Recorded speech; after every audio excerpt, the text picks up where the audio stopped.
David Cairns, who used to live in Toronto, works in real estate, sells office related real estate from PEI in Toronto and other big cities across Canada. And he's agreed to join us to talk about how he's really shifted his lifestyle, how it impacts his work. And he's just got a disruptive perspective on real estate and what that's going to look like in the future. And I really think that his story has a lot of interest in terms of how the future of work is going to go. So thank you very much for joining us, Dave.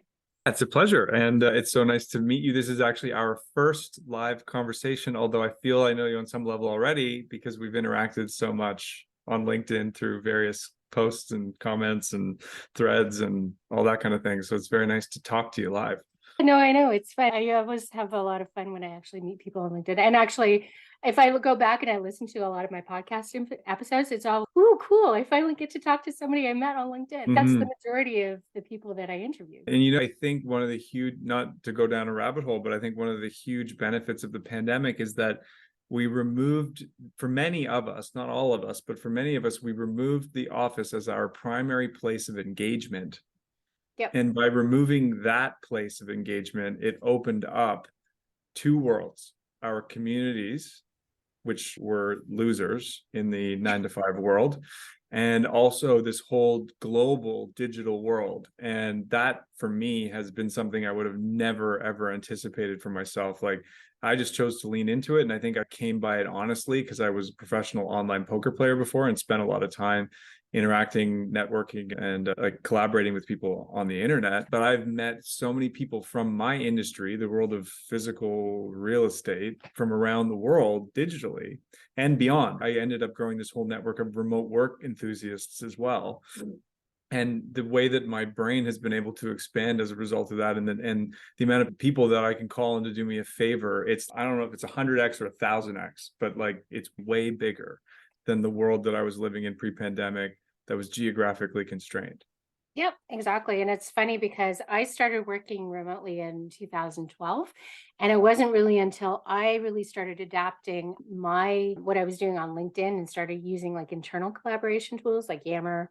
Somebody called it the Facebook of communications tool the other day. But that really opened up who I had access to even within my own company. And so I've just expanded that and grown digitally as well too.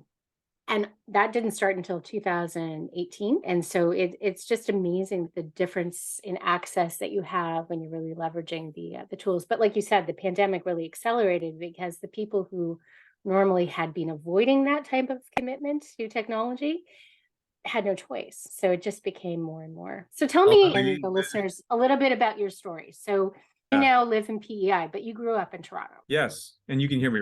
Yeah. I can hear you. I did. I grew up in Toronto in the concrete jungle of the whole thing. In other words, like a lot of people, especially when you leave Canada and you're from Toronto, you could be from Huntsville and you'll say you're from Toronto because it's just easier to explain to someone from the US or someone from Europe that you're from Toronto than saying you're from Huntsville. But I actually grew up in the concrete jungle of Toronto, and like city urban life was my life. I guess to tell the story of how I started to veer in a different direction without knowing it at the time is I started dating a woman who's now my wife, who grew up in a 5,000 person town near the Detroit border in Canada. And so she had a completely different life. She grew up on an acre of land, but surrounded by hundreds of acres of commercial farmland and really small town kind of way of living. And to tell you a little bit about my story and then get to the point of what caused this tectonic shift in the way that we live, my family. For me, I graduated from McGill University in 2009, but I spent most of my university life playing online poker. And I'm glad and fortunate that I did graduate from university because it certainly was not my primary focus. But I ended up being pretty successful at online poker throughout that 4-year university run, notably near the end in my 4th year. I ended up splitting what we call splitting action, where a friend of mine and I basically agreed that we would each play on our respective online poker accounts. So think of it like your persona in the metaverse. Yep. It's your online persona. It's your identity to play online poker. And the way that you actually get paid is through that, you proving that you exist in the real world with physical, real identity. So we each said, okay, we'll play the same tournaments, mine on my computer, yours on yours, and whatever we end up winning, we'll just split it 50-50. And on my account, we ended up winning a tournament that had nearly 9,000 players in it for about 270,000 Canadian at the time.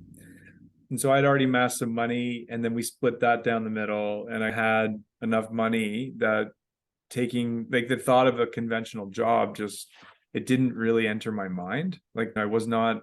And the interesting part about that upon reflection is I had so much clarity at 21 years old about what I wanted to do, which was play poker, while simultaneously I was watching my friends have no clarity and a ton of insecurity because they were graduating from the final version of school and finally had to be like real people and go get a job at a real company. And I didn't even really realize that the magnitude of that stress. And I have a lot more like empathy in the rear view mirror, and I just wasn't really considering it at the time. But that amount of money, and notably the sort of clout that I had from having won some of these large tournaments, for better or for worse, people assume that you know what you're doing when you win stuff, whether you do or you don't. And I certainly thought I knew what I was doing, but it turned out I didn't. I was able to leverage that success to get a financial investor to play online, to play both online poker and live poker, which was a way riskier venture because in simple terms, the risk profile is inverted. Like online, you can play 20 games at once. Like now I have two screens, one here, one here. If I was playing poker, I'd have 10 games going on each screen. And then the average buy-in is a lot lower. And in person, you just have your one physical body and a much higher buy-in. So the volatility is much, much greater in person. But if you travel the live poker circuit for the whole year, you could maybe play 100 games flying around the planet to go play those stops.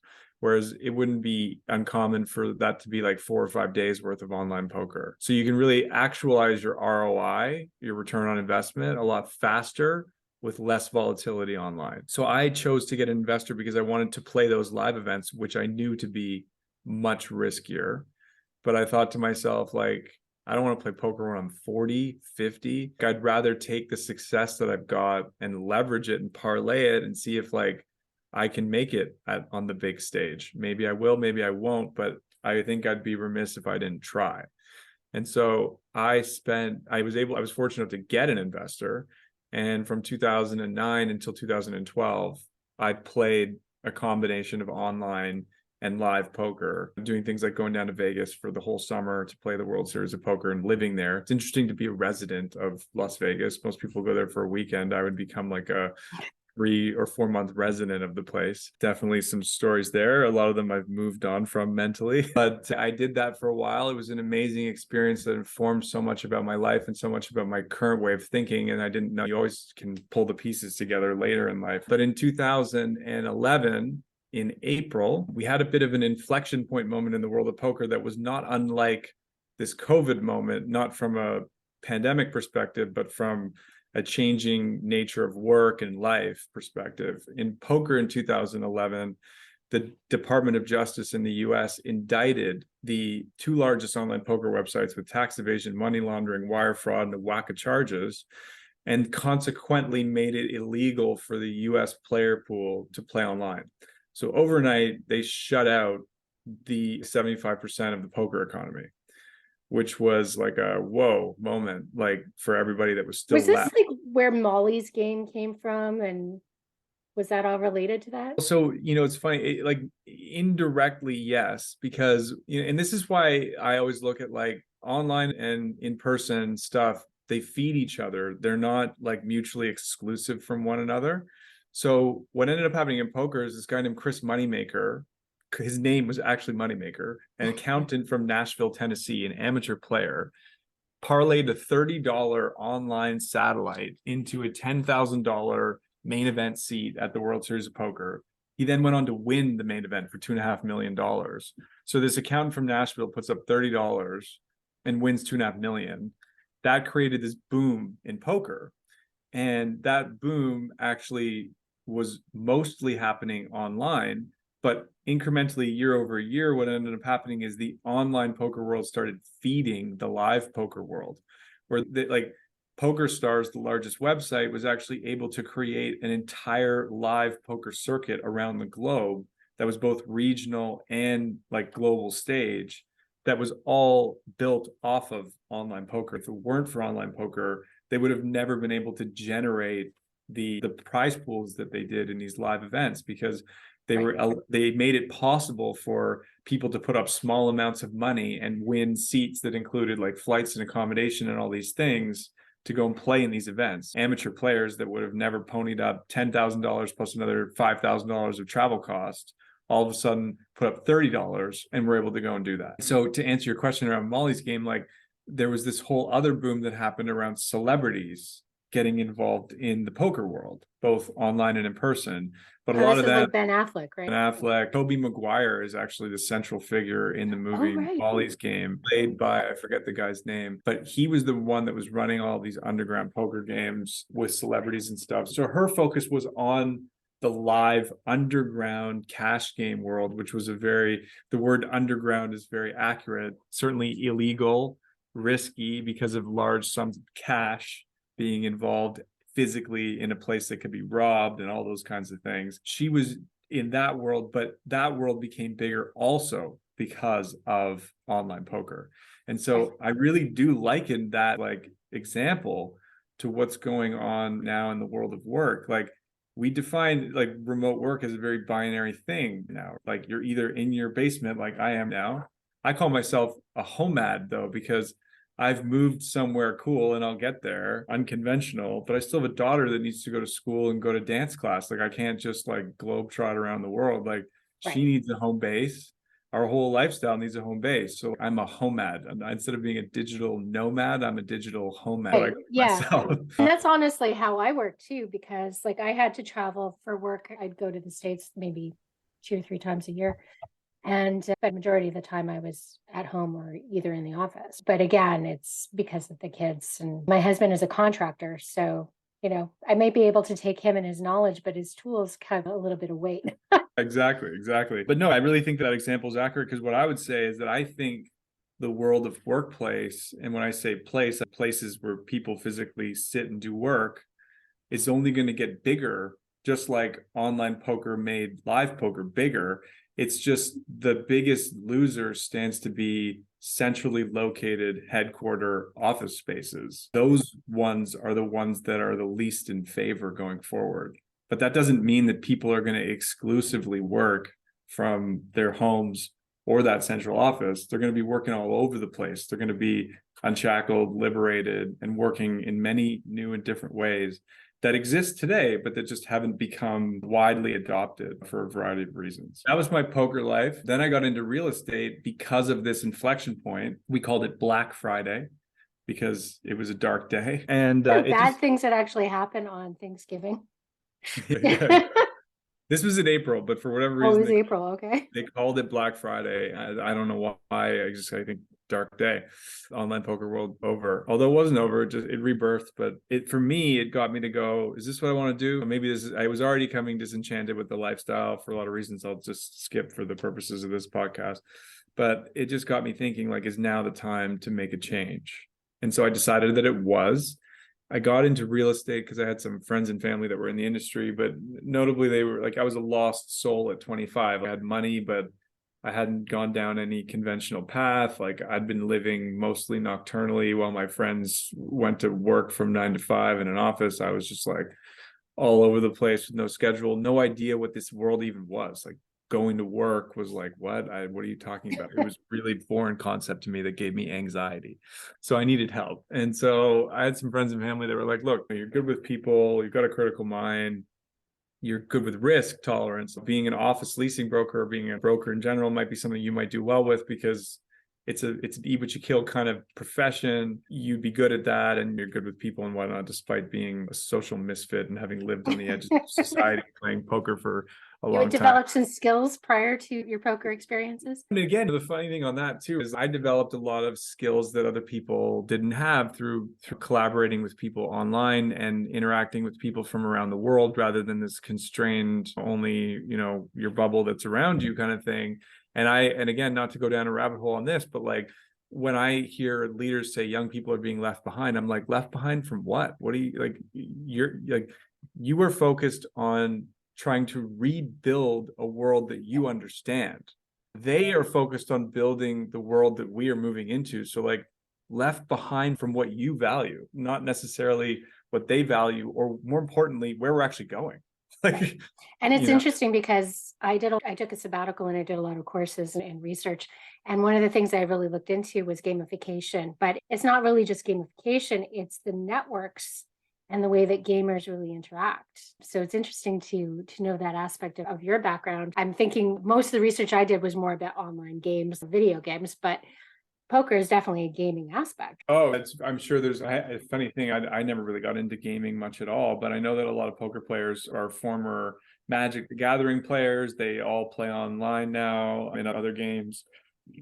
So the mindset is definitely there for gaming. And the way that we collaborated was very much, everything was codified.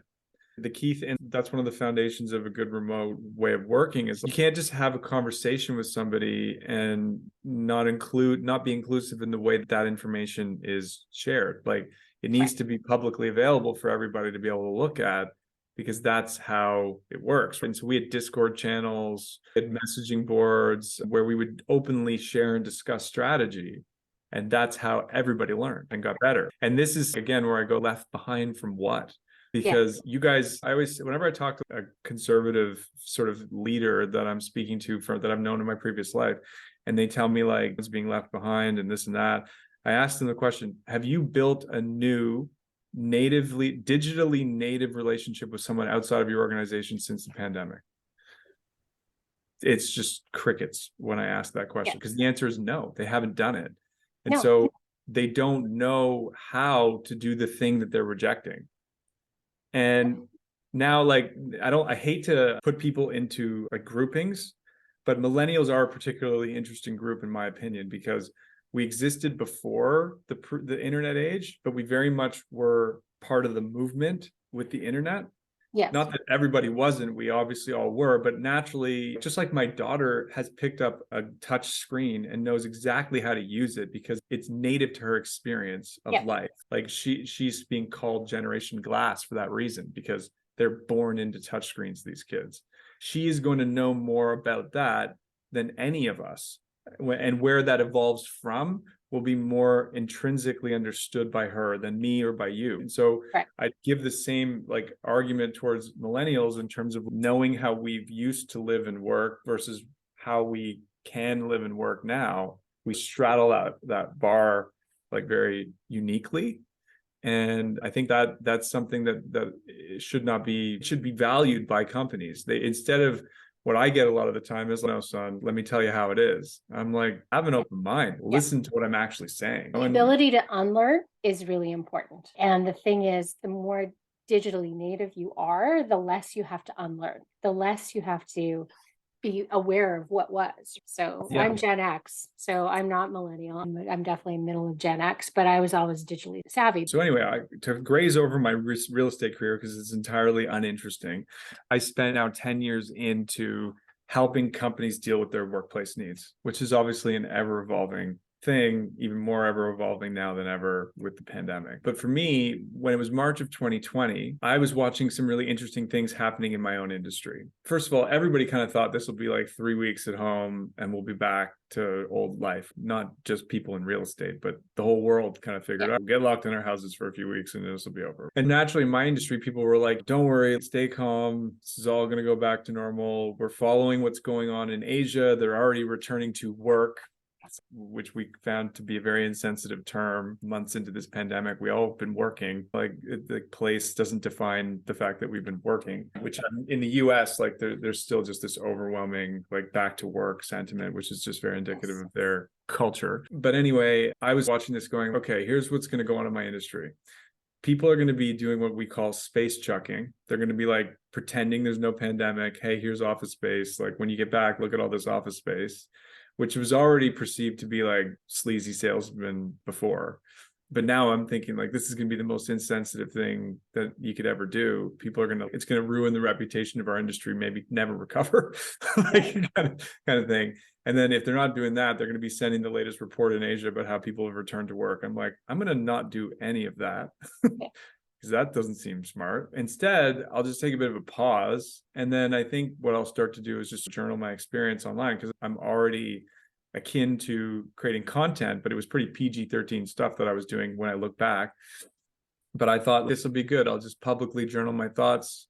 Although I don't know that I had the exact thought pattern in my head when I started doing it, but I think that's intuitively what I was deciding to do. And I chose to more build a brand around what I felt were the inefficiencies of this industry and study conversations around the change that was happening and blend those two things together. What are the inefficiencies that an office culture and an office product inhibit companies and people from being able to do better, that is?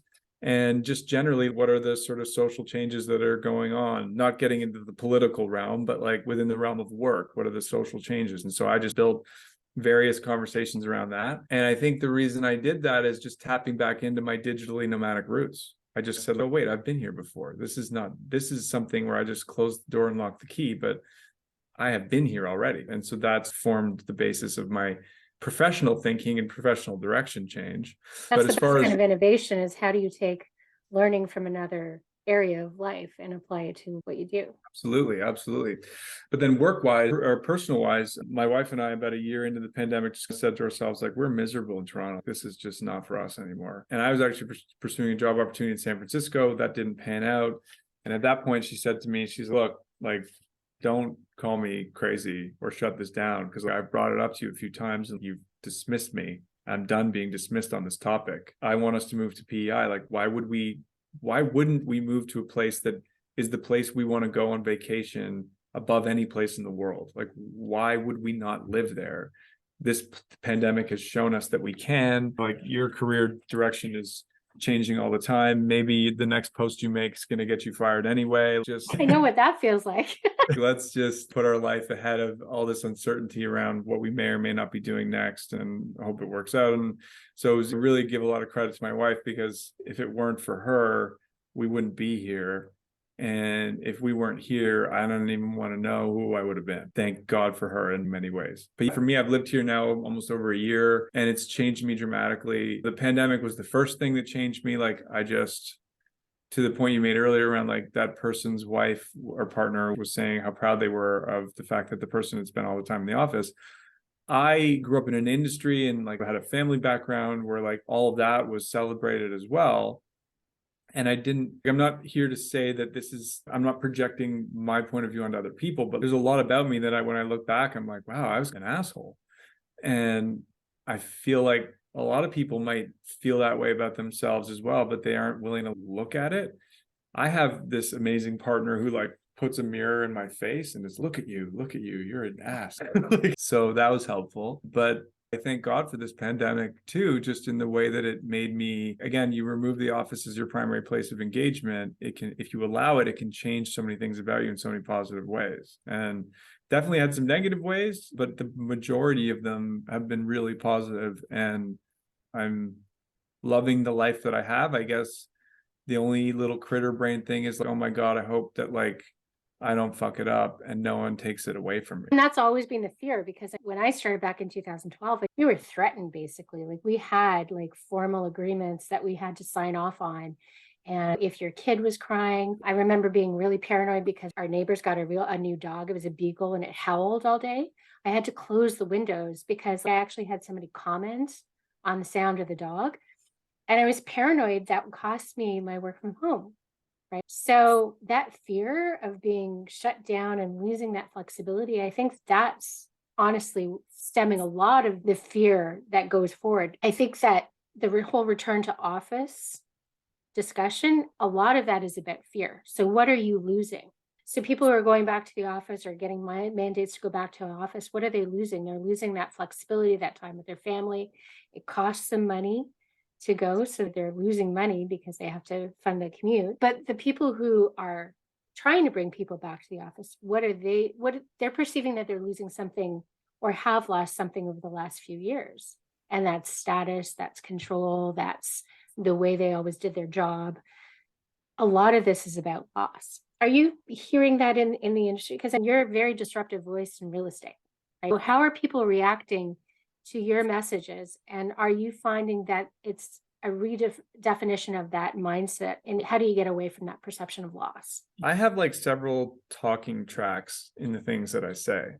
One is really circles around the mismatch of supply and demand in the office sort of equation. Really exposed that. They didn't create it, but they exposed it because they were the first consumer facing brand where like you could sit at a dinner table and you might be talking to someone not in the world of real estate and they knew the name WeWork. Now, it wasn't like Coca-Cola or Nike or anything like that, but it wouldn't be uncommon for someone to like, I've heard of WeWork. So what they did is expose that companies are seeking more lease flexibility at scale. There's just this massive mismatch of the fluctuation and growth of a company and the nature of how they rent an office. But then what was really even more like significant was the fact that the office is starting to become more of a consumer facing product. It has to be offered in the same way that we make retail purchases. The value of a brand is really important, what it stands for. The different product types that cater to different niches need to be widely available. And it needs to be purchasable, like we have every song in our pocket. Like that's the North Oh, that's that Spotify playlist. Yeah. That's the North Star of office space is can we get to the point where it's in our pocket? We can either pick the perfect space that a combination of picking the perfect space that matches our values, the brand matches our values, the perfect product type for the work at hand, and the ability to co-locate with people if that's needed. Like, how can we, instead of having to go to one place, be able to go to the best possible place for the people that need to be part of that? And that could be one person, or that could be 10 people, or it could be 100 people. That's what I believe we're moving towards in the context of space office. as a service. Correct. So that's one area of conversation for me. The other area of conversation is around, really broadly speaking, toxic work culture and its risk to all of these employers that want people to come back to the place of work that they were in 2019. That's really spoken from my own personal experience and intuition and not too much data. Like I have a lot more data on those spaces of service in the conversation I have. The rest is intuitive. And then the other is just like poking at whatever comes to my head. So you're saying like the nature of people, like both sides feel like they're losing something. So I made a post the other day. One of my broker colleagues said to me, "Oh, this is all eventually going to return to the way that it was, because companies are starting to tell me that their people just aren't creative anymore." And it's glaringly obvious that the performance is down. And as power shifts back to employers, it's just going to change the paradigm back. I see you like rolling your eyes. This isn't going to be on video, but here, everybody listening, Nola is rolling her eyes. So anytime you bring in paradigms, I tend to. So I choose to go against the way I'm compensated. I try to think not in the way that I'm compensated. There's that famous saying, it's butcher, it should be updated, but the original saying is, it's impossible to get a man to understand something when his salary depends on his not understanding it. And so we should remove the word man, but regardless, the sentiment is very true, especially in the world of real estate or anybody that has a vested interest in people coming back to the office. It's impossible to get them to see another perspective. So I try to very much poke holes in the way that I'm paid and not consider it. And so I wrote a post on that, on this creativity thing. And I thought to myself, like, I asked myself the question first, am I less creative or more creative, or am I the same? And I said to myself, like, I'm infinitely more creative. It's just not even a debate in my mind, because when I was in my pre-pandemic life, I was having synchronous in-person meetings all day long and having way too much physical stimulus around me all the time. I couldn't think cerebrally. I couldn't read and I couldn't write. Like I just didn't have the availability to do those things. And so my creativity levels were low. Additionally, the collaborators or the co-conspirators that I would have in any creative pursuit were limited by geographic constraints.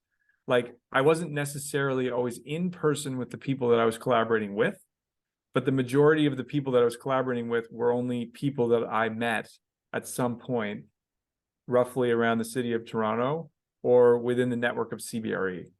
Then the pandemic happened, and I had the good fortune, because nobody pays me a salary, I only pay myself. I had the good fortune of being like, whoa, I was wasting so much time in all these meetings, like whether they were in-person synchronous meetings or even virtual synchronous meetings, i.e., we're doing a synchronous activity now. Like I decided I'm going to take control of my life back. Like I'm going to decide what is a useful meeting, and like basically do a thought exercise around that and learn for me what that is, because it's different for everybody. It's different for every individual. It's different for every team. So I had the good fortune of being able to do that because nobody pays me and no one's breathing down my neck, telling me to sit on Zoom call after Zoom call, just like slamming office centricity onto a digital platform. It's the worst thing ever. But I didn't do that. So that was one benefit. And then out of that, I got to think cerebrally. I got to read more. I got to write more. I got to create more content, and I got to spend more time outdoors. All of those things led to far higher levels of creativity and critical thought. And then on top of that, just like we're talking now, we would have never met if it was in a pre-pandemic world, because I wouldn't have even been able to engage on LinkedIn in the way that I do now, because I would have been sitting in an office, like in back-to-back meetings all day long. I would have never even talked to you because I wouldn't have put out as much content. My network and co-conspirators and collaborators grew exponentially around the world. And now I have access to way more minds to get information and discern and digest information and do all this stuff with. And so it's just, to me, I'm like, I'm so much more creative. And so I then pose the question to companies, are your people less creative because they're not in the office? Or is it for some other reason, or for some reason that you don't want to admit to yourself? And you can clearly tell from my tone, think it's the latter, not the former.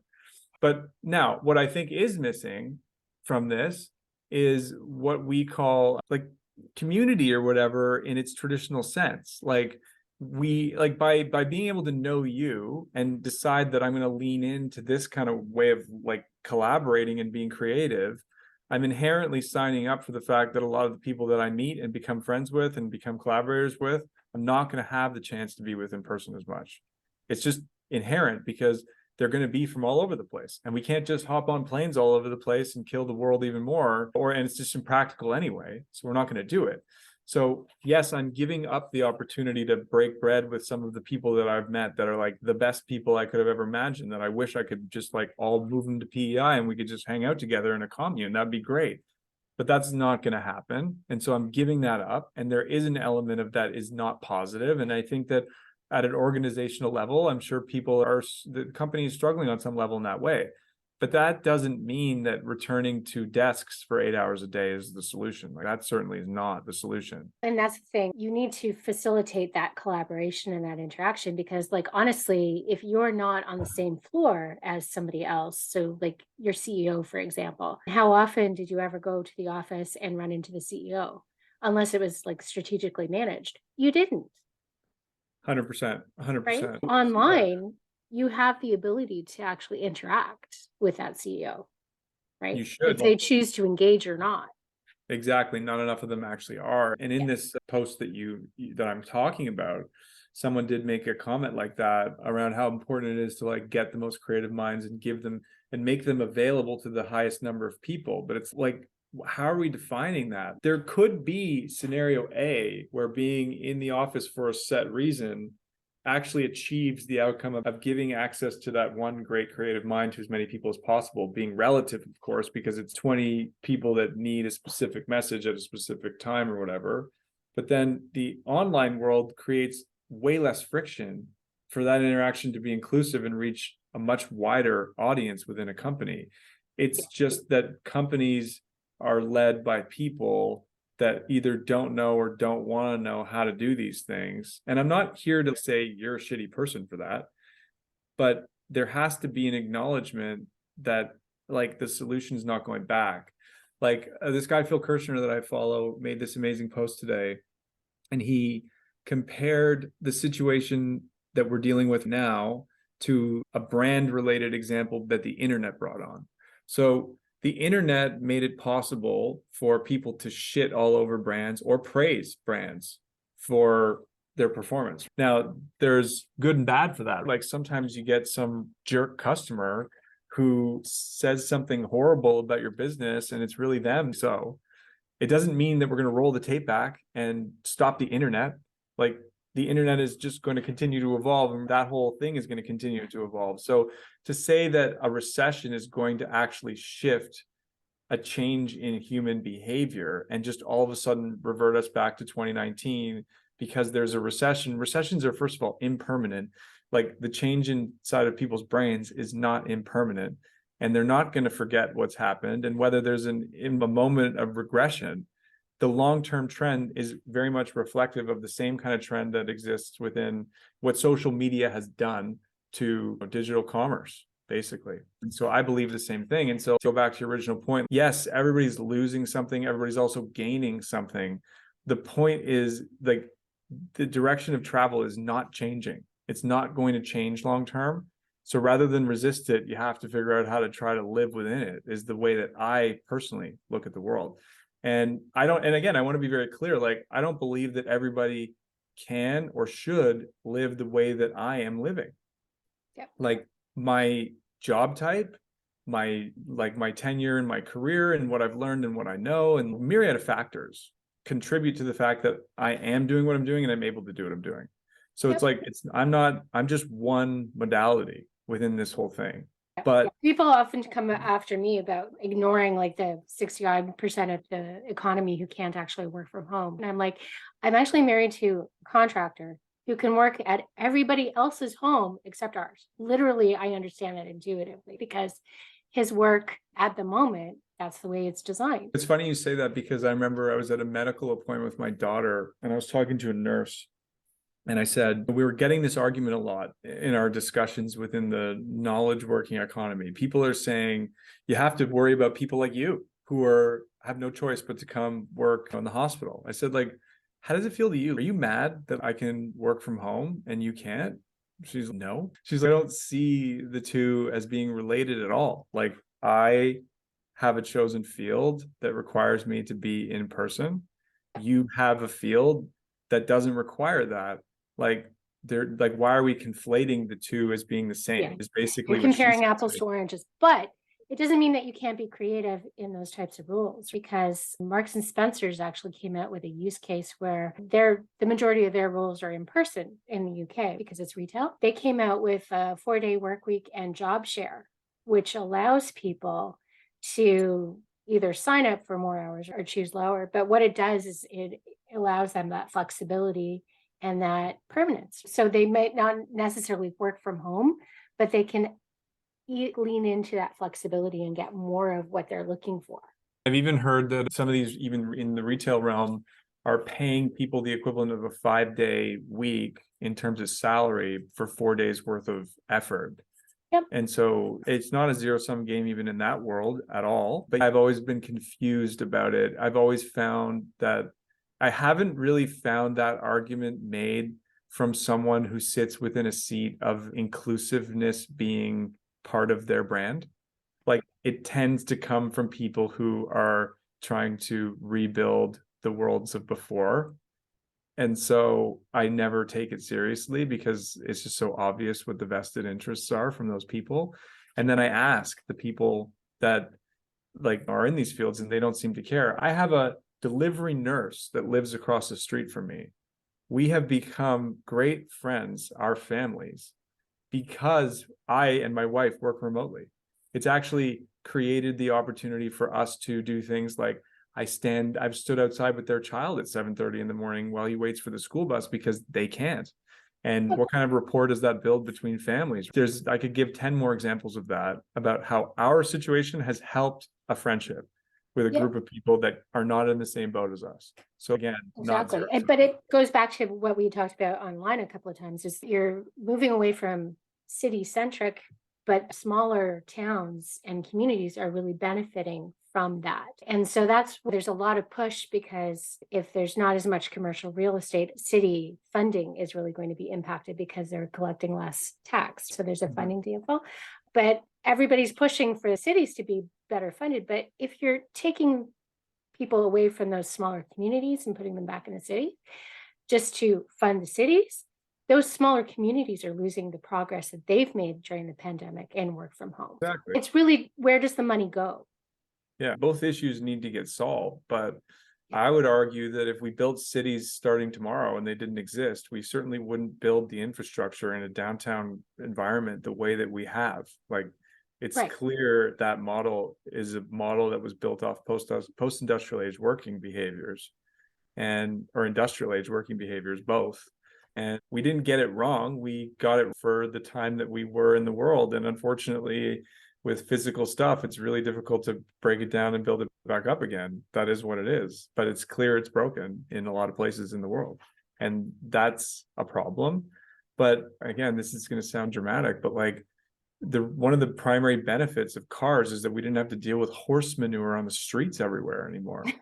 So it's like you're going to get rid of cars because people who make saddles for horses are out of work when there are like many benefits. Now, the car is an interesting one because it's now a problem, but it wasn't at the time. It was an incredible innovation. And so the world of work that we're moving into is also an incredible innovation. I'm sure we're going to look back on it and go, oh my God, that was also problematic stuff we don't know about, but it doesn't matter. I've always just had this belief that it's like, you can't stop progress from happening. You can only move with it and hopefully make a positive dent on it. Is the way I look at things. No, I talk about wagon wheels. The wagon wheel manufacturers were put out of work because of the cars. So I wanted to actually pick up something that you said. Your wife was like, you might get fired with your next post. So what is that actually like in a traditional industry? That's a big one. It's funny. As I started to become more and more authentic in the things that I said, I started to have more and more resistance from people inside of my industry. So I was like, back pre-pandemic when I was doing social media posts about like, how do you sublease your office space and relocate your office without paying rent in two locations at the same time? How do you align that timing and strategize around it? I was considered a golden child of commercial real estate. But when I started talking about why is it that companies say that their people aren't creative anymore? Here's how I'm creative out of the office.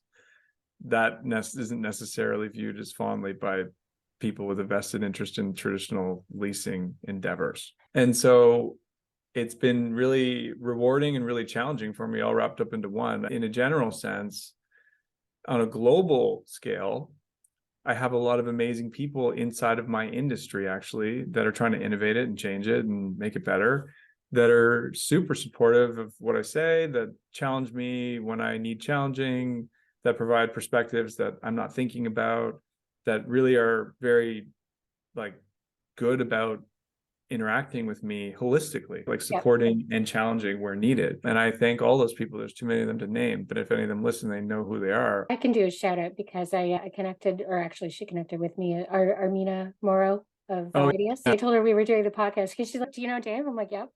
He's doing the podcast this week. And she's like, well, make sure you say hi. She's interesting because I actually didn't know she was Canadian. She is. She offers Niagara.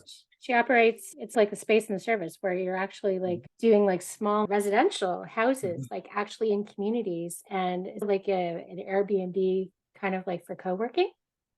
Oh, you know what I want her to succeed, and I know that she's going to go through a lot of pain to get there because like she's seeing the future in a huge way. And I think that I actually wrote a post about this, and I said I think we're experiencing a renaissance moment where the way that we work is going to resemble more of a modern version of either hunter-gatherer society or working class medieval times. Like, people used to do their trade inside of their house, and people used to come to their home to buy and interact with whatever business dealings that person was having. I think we're moving into a more modern version of that. Like, I'm already witnessing the Gen Z crowd who's just come out of university. They're actually spending more time working with their friends, doing their heads down knowledge-based tasks in all kinds of different places, coffee shops, houses, traveling, offices, all over the place. They're spending more time interacting with their actual social circle than they are necessarily interacting with their company circle. And that's how university life works. Like, you have your pursuits for your major and your area of study, and but you often work alongside people that are doing other things related to other areas of study, but you still co-locate with one another to do work, whether that's at the library, at a cafe, other people's houses. Like, I think that Amina is going after a adult knowledge working version of that future. So she's an example of someone, we both support each other. Like, there's been periods of time as my voice has become, as I said, more authentic, that I've had to definitely deal with some resistance, and that has not been fun. I won't go into all the details, but it has not been fun. It's definitely caused me a lot of stress, but I'm So do glad they that go up the hierarchy? Like they take it yes, off social media and they go through the hierarchy to get you? I've had Yeah. complaints. Like, I'm happy to say that I have had complaints from clients of my company Yeah. in my direction. Not my clients per se, but clients of the company. So that's been difficult. And I acknowledge that it's also difficult for my company. Like, we service a lot of different types and a lot of different spheres of real estate, and we sit on the fence, and it's difficult. I'm not saying that the position of my company isn't also difficult to deal with someone like me who's saying the things that I'm saying. There's that report that comes out of New York where the economists were doing a prediction of the trend for work from home is going to end up in just even New York alone at $500 billion of value destruction. No, I know, I've followed that as well. Extrapolate that on the global stage. But where I was going to go with it is that as things have been evolving, I think I've actually gained more credibility within my industry too. Even people that, I think there's some people that probably don't like me, but I think there's also a lot of people that, even if they disagree with me, have some level of respect. I'm just trying to be me, and I'm trying to do it from the right place. And I'm trying to just ask a lot of questions and try to think about what some of the answers could be. And I claim to be evolving my point of view. If you went back and looked at what I said 3 years ago, 2 years ago, 1 year ago, it certainly wouldn't resemble specifically what I'm saying now. So my ideas are in motion all the time. They're Yep, changing all the time. exactly. And your interactions will be too. You started as a digital nomad, like you said. Now because of your daughter, you're work from home, but you travel for business as well too. Travel when I But need to. eventually, like once your daughter's older, you might move back to that digital nomad or that slow mad experience. It gives you Mhm. flexibility. And that's actually something that I'm looking at as well too, because I've always been work from home with a little bit of travel. But as my kids are going to go into university, so like wherever they go to university, that gives me more flexibility where I could actually choose to go and do workations or do that digital nomad experience. My husband's going to have to figure it out, but I could go. For Right. sure, for sure. So I think it's all evolving and it's important to have that discussion and that flexibility. But the mindset shift that really has to happen in so many different places, that's an ongoing challenge, I think. And that's what I hope to achieve with having these conversations is like, how do you encourage people to reframe what their experience has been? And how do you move towards it's almost like that, the stages of grief. So now are we in Yeah. the acceptance stage? Like, where do we get to the acceptance of what's happened and how do we Yeah. go forward? I can leave it. We're coming up on an hour. I can leave you with two things that form the foundation of my thinking around how to reorganize thought and physical real estate. There are two. There's no office amenity more valuable than the choice to go there or not. That is one of my core beliefs. And I think that it's really valuable for anybody who delivers a physical workplace to actually lean into that. That's fundamental truth. And if you like, just like I don't have to go to a retail establishment if I don't want to. I think we're moving in that direction, and people can debate me on that. And there's lots to debate, but I really do believe that is one of them. And then I think the other is like this notion of bringing work to people, not people to work. And work would be a productive and safe environment that makes people happy, whatever that is. And it's also in motion, given the tasks at hand, phases of life, personality types, needs of a team. There's a million different inputs that go into that notion of bringing work to people, not people to work. But I think that is a defining element of the nature of change that's happening in commercial real estate as well. And Radius is an example of a startup company, Amina's company, that is leaning into that notion of bringing work to people. And so these things are disruptive to people like me, who historically have made money and still make money from like people signing 5 and 10-year leases. But that doesn't mean that these changes are not happening. Exactly. That's the way I look at the world. But I'm interested to see how that impacts the smaller communities, because I'm in Casway, like we're north of Toronto. We don't have like co-working spaces up here. So like there are times where my husband's doing work in the garage, and the garage is behind my office, and he's got like saws and drills, and it's just not exactly great for my audio either. So I would totally leave those particular days when I know he's going to be doing that type of work and go to a third space. It's just, where do I go? Exactly. So coffee shops aren't ideal. And anywhere, if you do any kind of like confidential work where you have to really guard PI, it's difficult to do that in a public space. It's a challenge. For sure. You just gave an infomercial for Amina's company. And that's actually partly why I was following her initially. So, because that's the type of thing that if she ever does go global, like she told me she was going to on the weekend, that's where it's okay, that's interesting, because that's how you build the infrastructure. Absolutely. But anyways, like you said, we're coming up on an hour. So I wanted to thank you for joining. Is there anything else you'd like me to add into the show notes? And obviously, you to Twitter? No, I'm not a No? tweeter. Not a Not a tweeter. tweeter? But anyone who wants to know more about what's on my mind at the moment, I'm Dave Cairns at LinkedIn. Okay, perfect. I will make sure it's in the show notes. Great. Thanks for the chat. No problem. Thank you.